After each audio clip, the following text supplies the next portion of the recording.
Hello,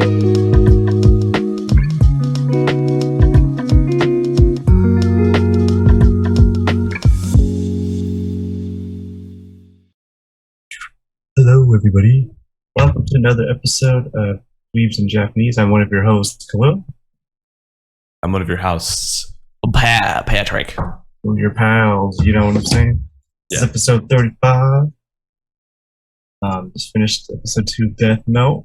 And you had some things to say, Patrick. Well, what was I going to say? In that head of yours? Darn, what was I going to say? Nothing now. No! Nothing anymore. It sounded like it was going to be interesting. Okay. It left me. I think, it was like about...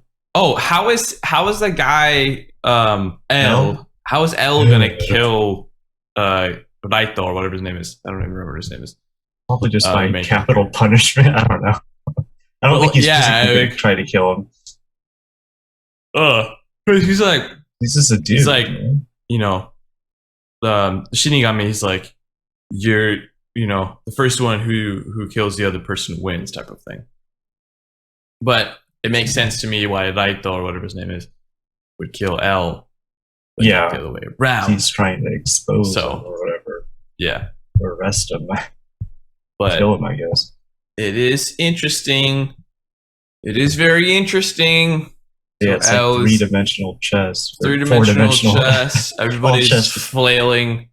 The United Nations involved. They're just along for the ride, I feel. Yes. Just L versus Light. Yes. And then there's police. Lots of police. There's lots of crap going on. Everyone speaks Japanese at the... Everybody speaks Japanese at the UN. Yes. There's a lot of...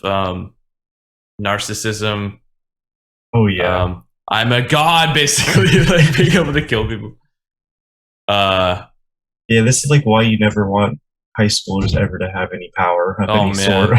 Yes, that would be terrible. Well, I don't honestly think it's any different that men also have a lot of power, or just like humans in general. They just love their power. Terrible. They love to abuse it. So do you have anything to say about the episode? Hello? No, I think it's going to be fun. I remember liking it when I watched it a long time ago, and I'm still kind of feeling that way. So I'm excited to see more. I'm having fun making fun of it. So okay. We're gonna have like two sides to us watching it. Like for real, those of you who like really enjoy it, and those of you who don't really enjoy it. And I'm on the side of like not very much enjoying it. Just to be frank.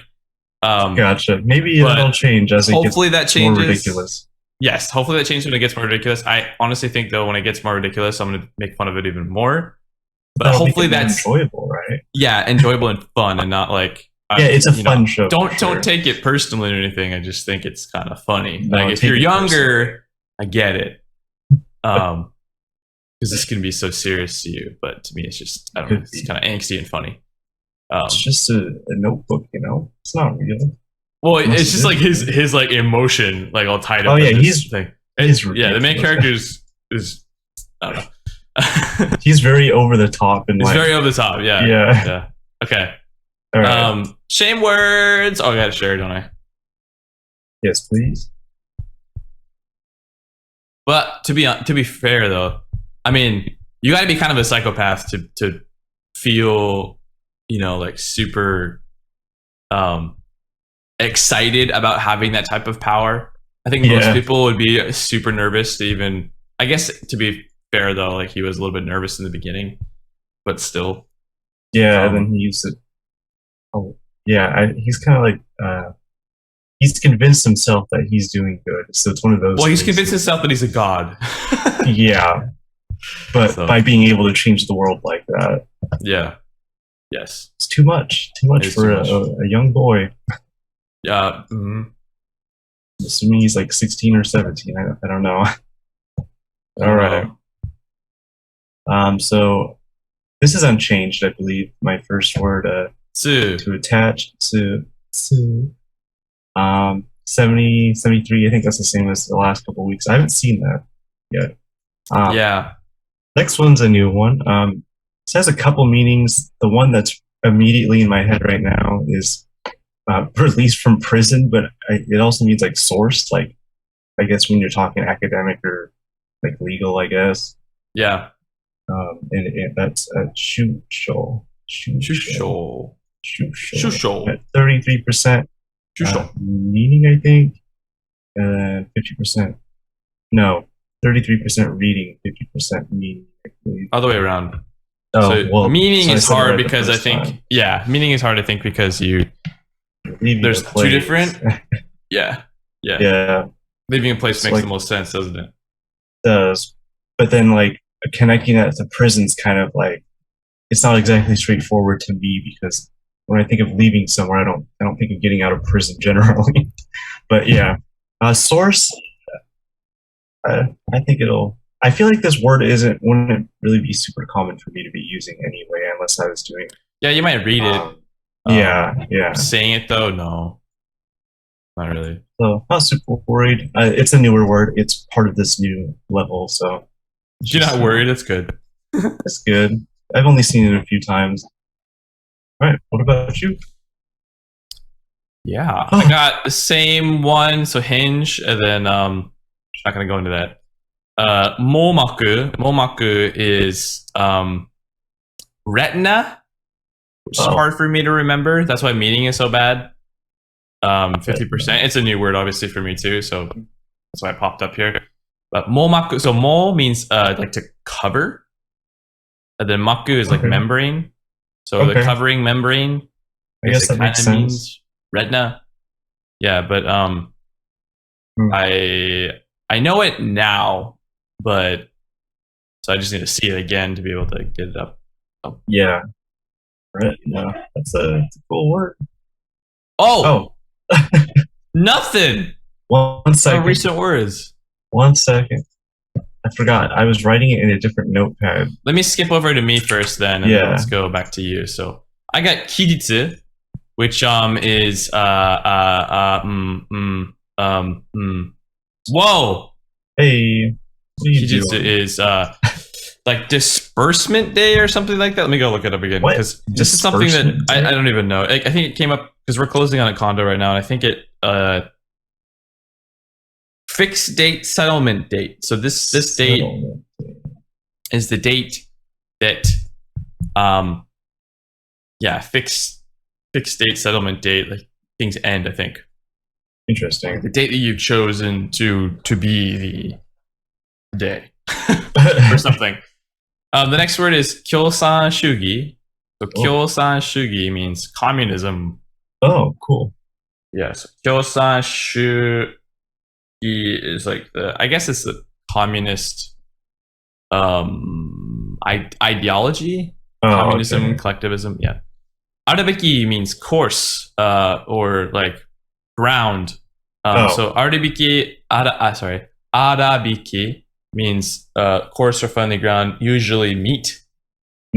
So ara is this first kanji is arai, and hiki means to like saw, right? See that?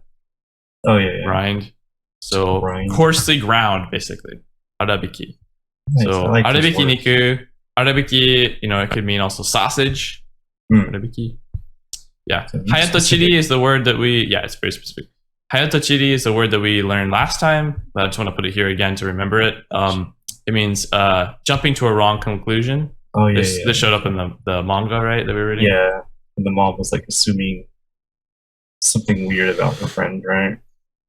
I think it was something like that. I think it was actually Mayo and Kei-chan maybe talking, but I don't remember.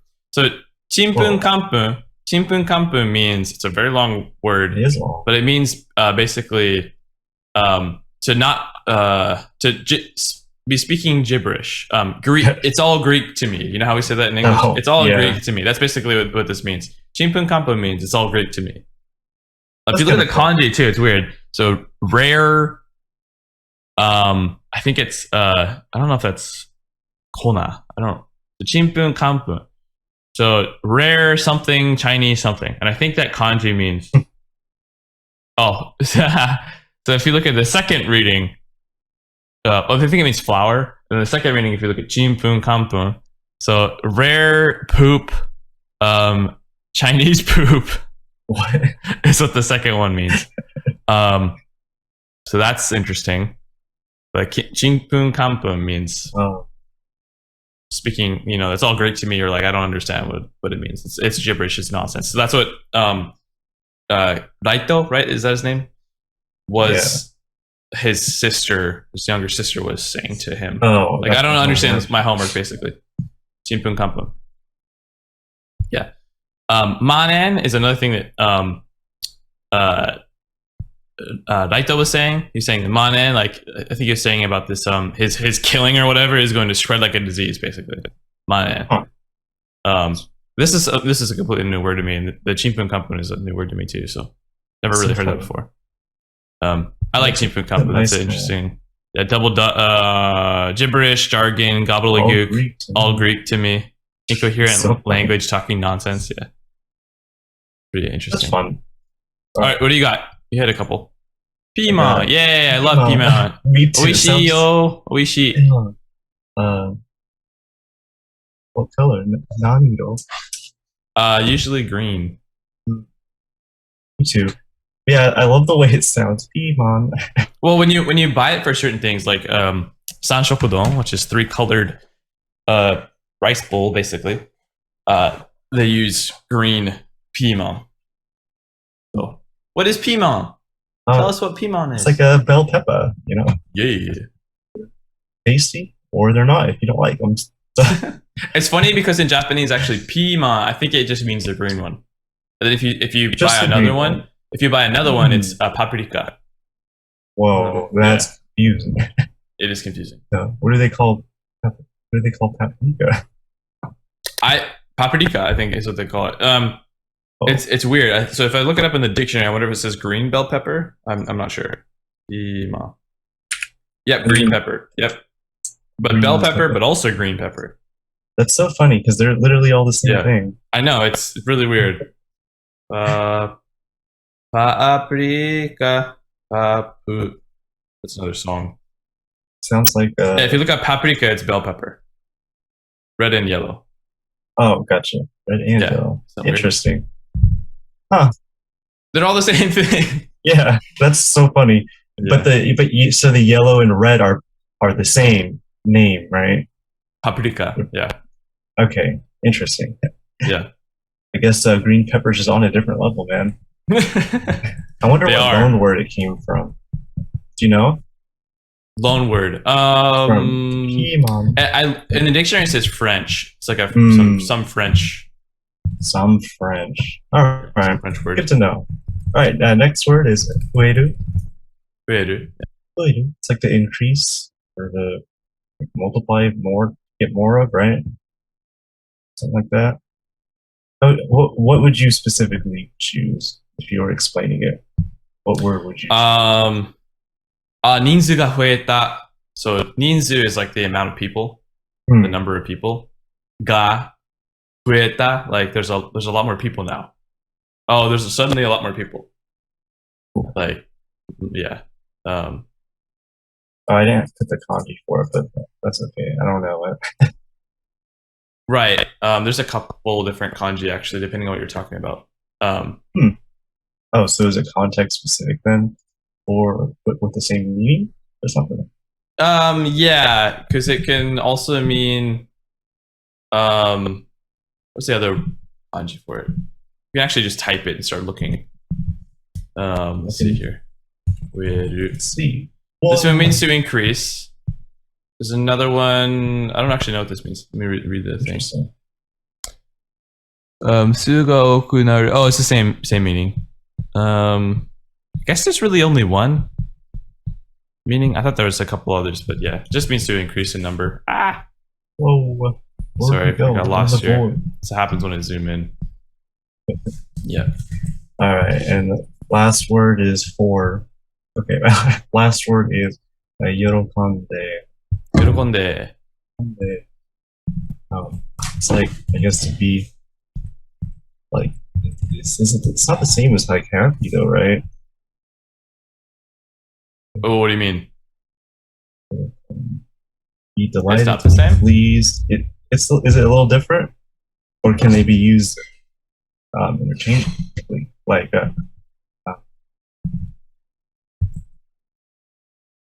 is it?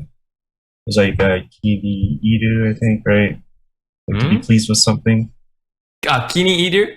Yorokonde means to rejoice, literally. Like rejoice. Yorokonderu, like they're happy about something. They're rejoicing. Oh, okay. Yeah. So it's about something. Or kini iru is like I just like something. I find it pleasing. So like so like I'm pleased with it. Yeah. So like if something happy happened to you, I would say like yorokonde, right? Like my happiness comes from like you or something instead of like I'm happy. It literally means the action of rejoicing. So for example, if I give my dog like Bella or Coco a toy, I think they get all happy and start playing with it. Yorokonderu, Bella ga yorokonderu. Oh, okay. Yeah. And then I could say, この新しいおもちゃ気に入った. So 新しいおもちゃ is like a new toy, and then 気に入った means to find pleasing, to like. だから喜んでる. Because of that, they are rejoicing. They are celebrating. They're gotcha. Amused. Okay, cool. Really common though. 喜んでる is super common word. Mm-hmm. It is. All right. So, what do you have for the lesson? I see you got some second person pronouns, SPP. You know what I mean? Yeah, I gotta. Sorry, let me go ahead and add this to the bottom here. Let me add paprika. There's a Sorry about all of the weird jumpiness here. There's a great music video that has 226 million views that Japanese kids were obsessed with a couple years ago. Oh, I see. It's already been 3 years, dang. But that song is still stuck in my head, so I wanted to add that there as like a reference. Anyways, yeah, second person pronouns is the grammar lesson that we're going to talk about. So things like anata or kimi or omae. And we'll talk about the differences between them. So, you know, everyone's probably familiar with anata. Those of you who have been studying Japanese, anata is definitely more like textbook Japanese. Anata wa bacon suki desu ka? It's like a way to directly translate you. However, I will say that it's very like this person says here. It doesn't really come up in real-time conversation. It's most neutral, but it's also really direct. It means like you. And so again, in Japanese, if you're trying to be more polite, or if you're talking to somebody you don't really know very well, you won't really use anata, unless you're more friendly, because it's super direct. So if you're, you know, anata no machi ni nihon no restaurant ga arimasu ka? It's like, this is fine, but again, it's more direct, and so you wouldn't actually say this as much as you would say other things, and I'll get to that in a little bit. But kimi is even more like friendly, and you know, you use that probably to say, you know, that to your kohai, or somebody who's younger than you. Like this person says here, it's associated nowadays with the older male supervisors addressing their subordinates. And it kind of does sound a little bit snobbish. Like, so even, you know, Judy and I will talk to each other and be like, Kimi. So if you say that to somebody like Kimi, it means that buddy, or like you, like, what are you doing type of nuance, right? Gotcha. Yeah. Like, hey, type of familiarity. And so anata is more, not formal, but it's more like correct grammatically, in the sense that it doesn't have that nuance at all. It's just like boring. Yeah. You. However, it is direct, and if you say anata, it actually sounds kind of mean or accusatory. Like you're accusing somebody of doing something. Anata. If you say it like that, it sounds extremely accusatory. Like if you say that to somebody you don't know, you're probably, you know, they're probably like running away from a robbery or something, or, you know, like anata. You're like pointing them out. It's very direct. Yeah. So omae is also very, very masculine and is, you know, in combination with vulgar language. Very common though. I'll say that all of these are really common. But mine is anata. Anata is actually the least common one. Really? That's used so in normal funny. conversation. It's the one that you learn in Japanese textbooks, which is stupid. Mhm. I mean, it makes sense because it like Should directly learn translates omae to English. instead. Omae, well, omae is Omae. very again, yeah, it's like very vulgar in the sense like that rough. guys use it a lot. A lot of like gruff men. Yeah. Yeah, regardless of gender, which when tempers phrase, you may well hear people using omae. Like Judy will use that with me all the time. You know, if we're talking and then omae fuzakete no ka. It's like are you kidding me? Fuzakete no ka. Fuzaketeru is like to be kidding. You know, you might be going from like well, let me go ahead and explain what people actually use most of the time. Even when they're talking to people that they do know. So, again, these are like, rough, casual. They're explaining a little bit through a matrix. Don't really think about it too much, honestly. Just listen for it when you're having conversations. I wanted to get to the point about what to use instead of these, because you can use kimi with your friends, like if you're being silly. Omae is definitely more gruff and almost vulgar. Not that you just don't use. What you got to use is this one. Their names or their social family roles or whatever. Like if they're a teacher, you'd say sensei, right? That's very polite. If they're you know, like a mom or a dad, you say okasan, otosan. Even if they're not your mom and dad, if they're somebody else's mom and dad, or if they're around that age, like, or even if they're a little bit you know, higher in age, if you say okasan or otosan, it's kind of like being polite. You're saying that they're younger than they actually are.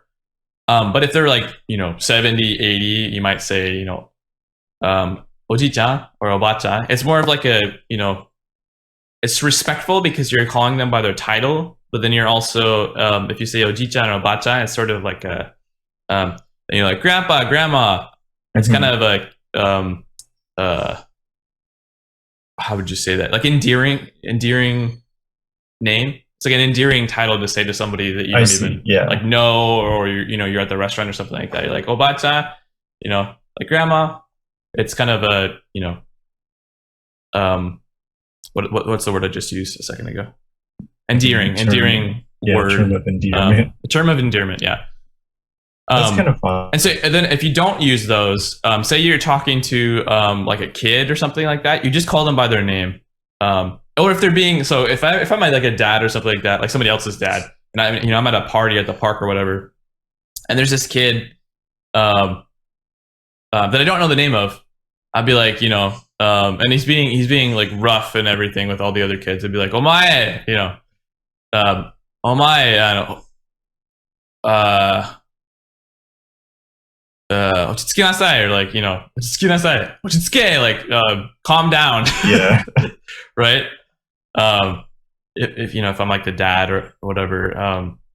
So it's just like a different, it's not very complicated, but there's a little bit of a level difference. Like you're talking to somebody who's older than you. You'll use definitely more respectful things. Or if you're not very close to them, you just definitely use respectful things.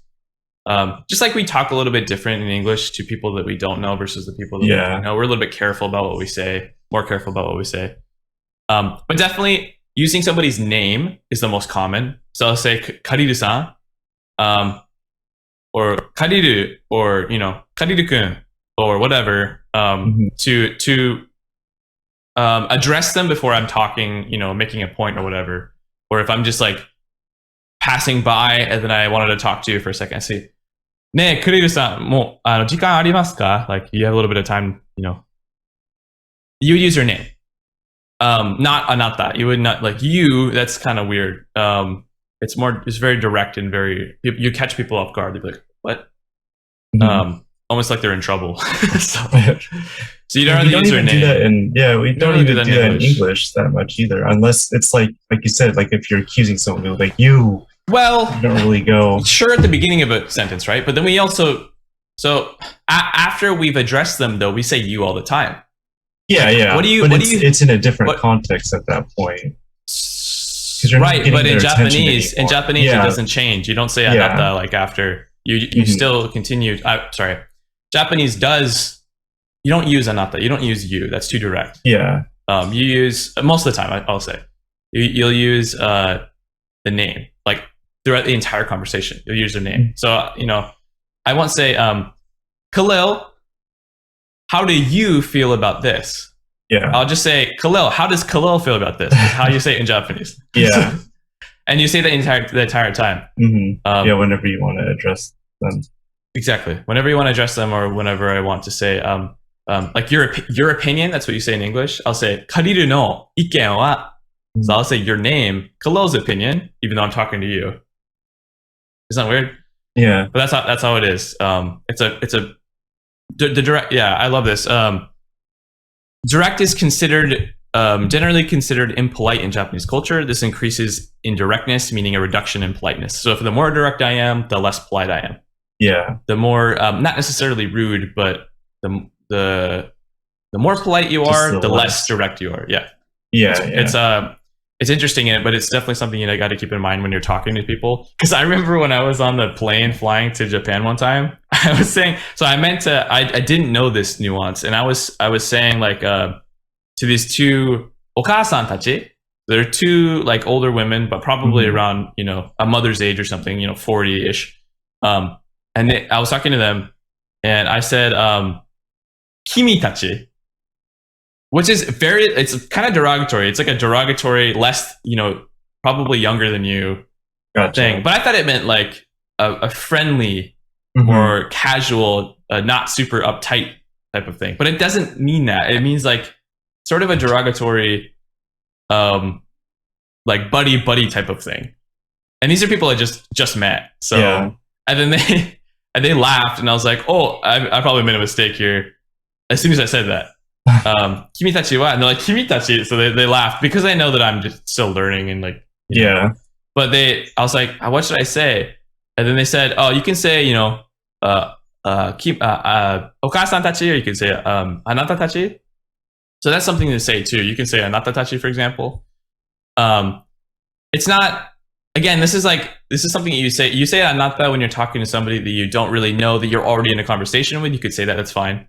But again, it's kind of direct. So as soon as you like learn their name, you'd say their name. Yeah. That makes sense. The more you use anata, the more weird it gets.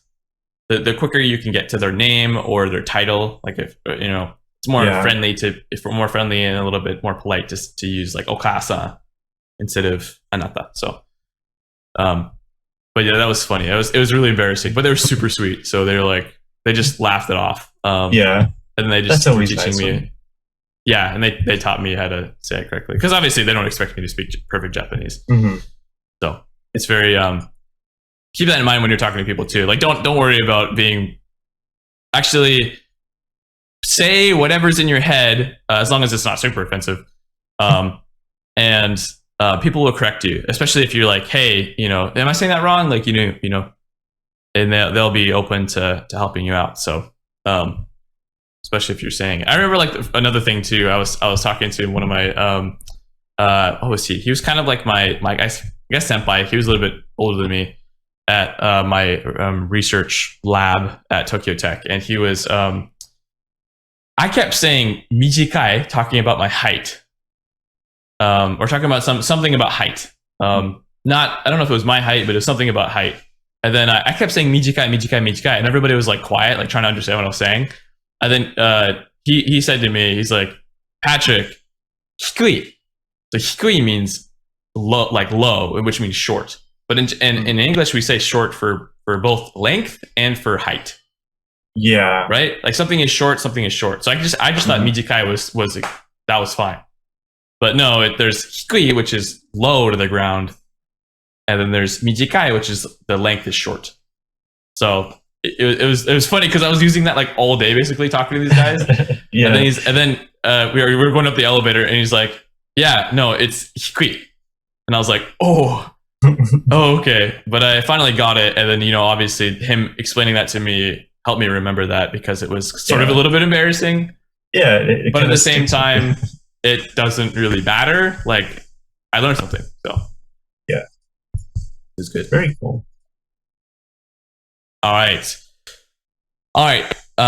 So there's only like a couple of tiles left, so don't get super excited. We're not going to be a really long reading today.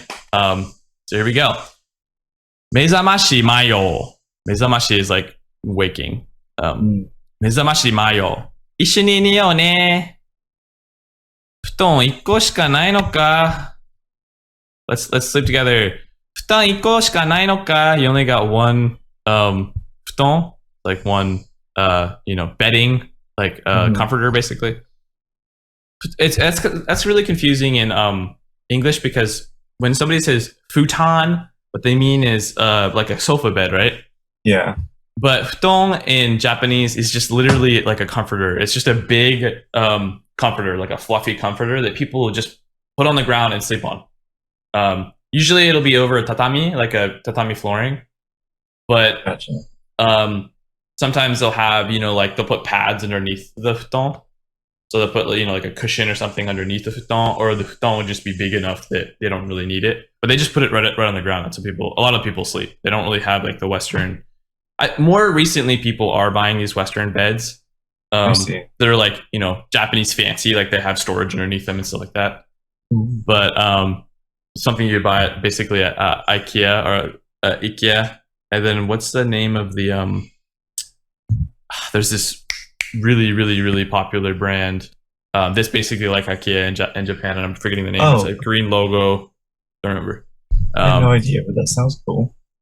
I keep wanting to say living. Living is a shopping mall. That's annoying because I've been there all the time. Oh, anyways, man. I'll remember later. Yeah. Next tile. Beep beep beep beep beep. Oh, so she's like making noise when she's sleeping, right? This is a critical tile.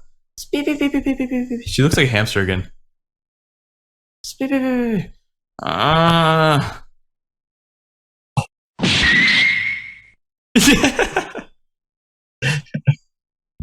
And that's the end. Dang. Very short story today. That was a good one, though. Her cheeks are freaking huge. Right. Her cheeks are like giant peaches or something. But she's got smashed. Hilarious. So, but again, like early in this story, she has a problem with alarm clocks. Yeah. I do too recently. I don't smash them, though. That would hurt a lot less for Kei-chan, though, smacking her in the face. Yeah. But it would hurt a lot more for Mayo. All right, we'll save the next episode installment. Whoa, what's going on here? Is this a new person? A new character. For next time. Did you have anything to add about what happened to my... Oh, it's on the next page. Do you have any recommendations or anything for Japanese that you want to... Not this time, offer? But I see you have a couple.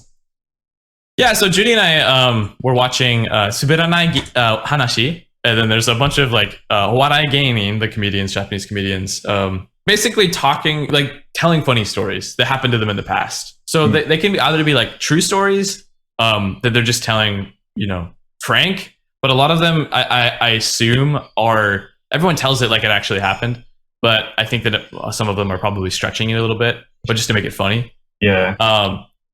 And so すべらない話, and then Akiyama is a really famous Japanese comedian that Judy and I both really find funny. And again, he has he actually has a Netflix special that is like each episode is pretty long, so don't worry having to like watch all of it. But I think it's Creators File is the name of the name of his YouTube channel. But if you look up on Netflix, let me see. Oh, he has a YouTube. Yes, he has a YouTube called Creators File. Akiyama. He's got long hair. And he does a bunch of like basically not impressions. He just makes up his own characters in that series. But he's like skits and stuff. Yeah, Creators File Gold is the name of the show on Netflix in the US at least, and I think obviously in Japan too. It might not be available in your country. I'm not sure, but Creators File Gold is the name of the Netflix show. So go ahead and watch some of those episodes if you'd like to. I recommend Michi Uesugi, so prodigy child actor, and Pure and Innocent Princess Sai Fujiwara, and there's a couple other good ones. You don't have to watch the whole thing because some of these are really long. Like honestly, I think his YouTube channel is better than this Netflix show. But if you are having trouble finding it or whatever, just go look at Netflix episodes because they're pretty great. But anyways, すべらない話 is like him talking about some stories that happened. They're pretty funny. Obviously, there's no. I mean, I don't think there's any subtitles, at least not in English, and so this is a good listening practice. And if you understand the story, it's pretty funny. So I recommend that. There's also another person, Kotoge, who's another famous Japanese comedian who's really funny. But I'm gonna link Akiyama in the description. This video of him telling a story. Very nice. It's pretty. It's actually he's telling a couple stories. So it goes on. It's like 12 minutes or something. And then also Paprika. Paprika is a song that who's the I don't even know the artist who wrote this song. But 風鈴この曲の歌う子供ユニット風鈴夜ダンスミュージックビデオ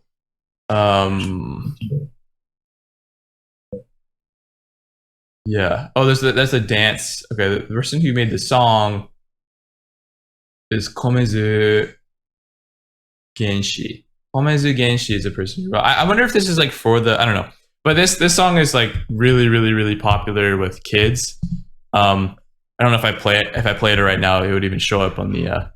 Actually, I'd probably get copyright striked. So maybe let's not do that. But I'll link it in the description. It's really good. It'll stick in your head. The kids dancing and everything is fun. It's like Baby Shark, basically, in Japan. Honestly, better than and more fun than Baby Shark, to be honest. Cool. Arguably. Oh, that's it for me, though. I like that. Thanks. I was trying to think of something. I cannot find it, so maybe next time. Did you have something in mind, though? I did. Yeah, I found. I can't remember the channel. I'll find it for next week. But it's basically it's like a Pokemon channel where they make like little shorts for kids, clearly, but they're really good for listening because it's pretty basic and there's like. Is it from Nintendo or something, or from? Yeah, it's from. It seems to be official companies. Yeah, so if you like the Pokemon, that's kind of a fun way. They're like really short. They're like 7 minutes ish, and they just go through different little stories. Yeah, you're gonna have to get that and then link it next time and just tell us what. I can't find it. The name is at the moment, but it's pretty cool. They Game Freak. The Game Freak. I don't think it's by Game Freak. Oh, it's by some Japanese branch of the Pokemon. Yeah, because Nintendo basically like they contract out a bunch of stuff, and then like the games will. I think do they own Pokemon now? I don't even remember. Who Game? They didn't. No, Nintendo. They didn't own Pokemon for a long time. I mean, I think they. I actually don't know. Acquired it, but then now they're in house or something, or maybe they're not. I don't know. They contract out a bunch of games. They're like, we want more games, make more. Then the companies are making for them. So. Yeah, and they slap the Nintendo logo on it. Yeah, I think they like own the IP, but they don't own the games necessarily. Yeah, or they at least don't produce them themselves, I guess. Franchising. Yeah, it's interesting, kind of complicated. It is interesting, considering that's like one of their biggest things. I know, yeah. And they definitely want to bring that more in-house, I'd assume. But I don't know. Yeah, you would think. Yeah, interesting. Yeah, if there's more game recommendations too, because I know a lot of people here watch anime and they play a lot of games. So it'd be fun to do one of those like Let's Plays or something for one of those Japanese games. My Switch is on Japanese all the time, so like every game I play is in Japanese. But just because I like to practice the weird like fantasy words, because they don't show up very often. Let's look for a non-localized game. That way we can share that experience. Yeah, I think that'd be cool. Yeah, even like an older, well, an older game would be fine, but you know, something. Yeah, just something that's not available for English or non-Japanese. Yeah, tell us guys if you like that idea of us doing like a couple Let's Plays of Japanese games, as well as the anime thing. I think that would be kind of fun. I think so too. It'd be pretty cool. Roll that in and try to figure out what's going on. Lots of text-heavy games, like even the old Pokemons or whatever, or maybe what's it called? Earthbound. Oh yeah, right. We could play Earthbound. Yeah, that doesn't have any because that doesn't have an English translation, despite Ness and everybody appearing and everything. Yeah, and it's pretty popular for a game that doesn't have. I know, like so that would be really fun. I think so too. Let's talk about that. All right, guys, thank you for listening. Yes, sis. Stay tuned until next week. Hopefully, this was an interesting episode this week. We're gonna keep brainstorming the game idea, but it definitely sounds fun. So we'll figure it out. So stay tuned until next week. Bye, Keen. Bye, Keen. Wah!